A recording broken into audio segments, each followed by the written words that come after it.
Short hand और dictation batch के लिए प्ले स्टोर से अभी डाउनलोड करें राजहंस एकेडमी मोबाइल ऐप।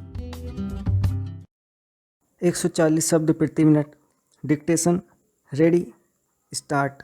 भाइयों और बहनों, आज मुझे बड़ी प्रसन्नता है कि हमारे बड़े बड़े कृषि वैज्ञानिक और कृषि विशेषज्ञ अपने अनुसंधानों के सार राष्ट्रभाषा हिंदी में प्रस्तुत करने के लिए पूरे देश से यहाँ एकत्रित हुए हैं। मैं तो हमेशा ही कहता रहा हूँ कि किसानों तक नई जानकारी उनकी ही भाषा में पहुँचाई जा सकती है।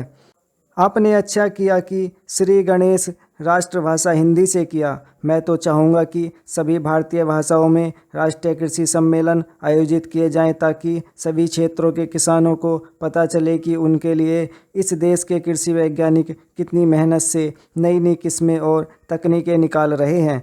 अब से 3 दिन बाद हम नए वर्ष में प्रवेश करेंगे। मुझे बताया गया कि सन 1995 के वर्ष को यूनेस्को ने सहनशीलता का वर्ष घोषित किया हुआ था। शायद भारत में इसके बारे में ज़्यादा चहल पहल या चर्चा नहीं हुई, क्योंकि भारत देश और भारतीय लोग तो है ही सहनशील, इनमें भी सबसे ज़्यादा सहनशील हैं किसान।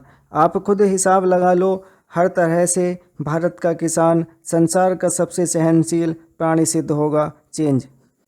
आजकल जाड़ा जोरों से पड़ना शुरू हो गया है, फिर भी उत्तर भारत का किसान शीतलहर की परवाह किए बिना आधी रात को उठकर अपने गेहूं के खेत में पानी लगा रहा है। क्योंकि बिजली कुछ घंटों के लिए आती है, किसान ठंड सहकर फसल उगाएगा और फसल पकते पकते गर्मियां शुरू हो जाएंगी तो जेठ की तपती धूप में वह खेतों में कटाई व मड़ाई का काम करेगा। यह जाड़ा, पाला सहना और कड़ी गर्मी में पसीने से लथपथ होकर काम करते रहना, इतनी सहनशीलता बस किसान के बूते की ही है।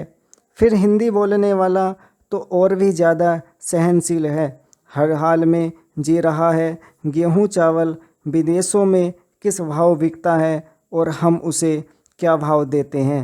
हर चीज़ के दाम आसमान पर पहुंच गए हैं। महंगाई इतनी बढ़ गई है, मगर किसान की मेहनत का पूरा मुआवजा देने में हम 10 बहाने बनाते हैं।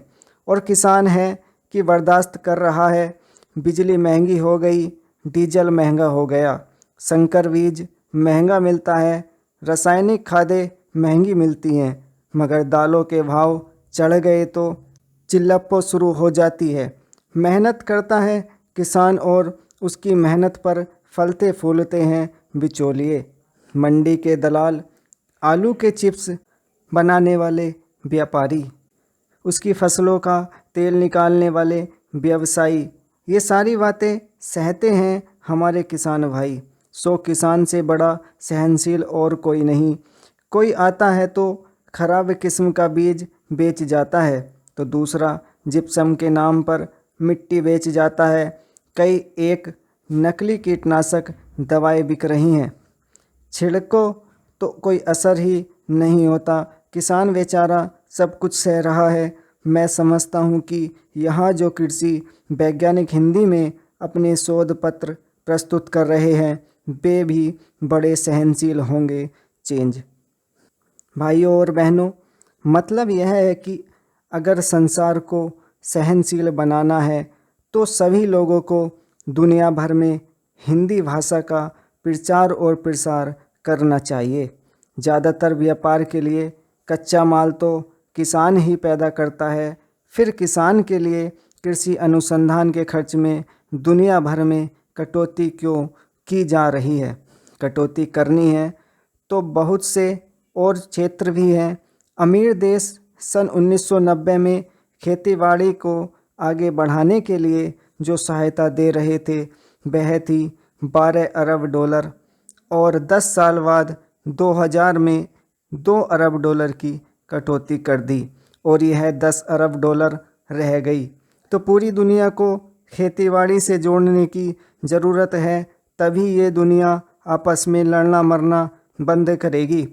मेरा बस चले तो मैं तो हिमालय की सबसे ऊंची चोटी सगरमाथा, जिसे दुनिया एवरेस्ट कहती है, पर चढ़ूं और पूरे जोर से आवाज़ लगाऊं कि ए धरती के वासियों, बंदूकें छोड़ो और हल उठाओ। नहीं तो आप ही सोचो कि 20 साल बाद 2020 में जब दुनिया की आबादी 8 अरब हो जाएगी तो सबको खिलाने लायक खाद्यान्न कैसे उपलब्ध होगा। उस समय चीन को भी बाहर से गेहूँ मंगाना पड़ेगा।